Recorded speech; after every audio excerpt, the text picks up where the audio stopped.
ॐ नमो अरिहन्ताणम् ॐ नमो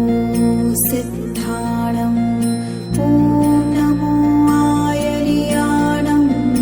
ॐ नमो उवच्छायाणम्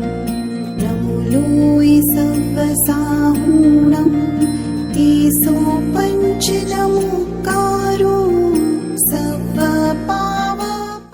રાજસ્થાનમાં જે સ્કૂલમાં છત પડી ગઈ હતી અને જે હાદસો બન્યો હતો એ નિમિત્તે અયોધ્યાપુરમ ગુરુકુળના બાળકો 108 નવકાર ગણીને તે નિમિત્તે આપણે શ્રદ્ધાંજલિ આપી છે।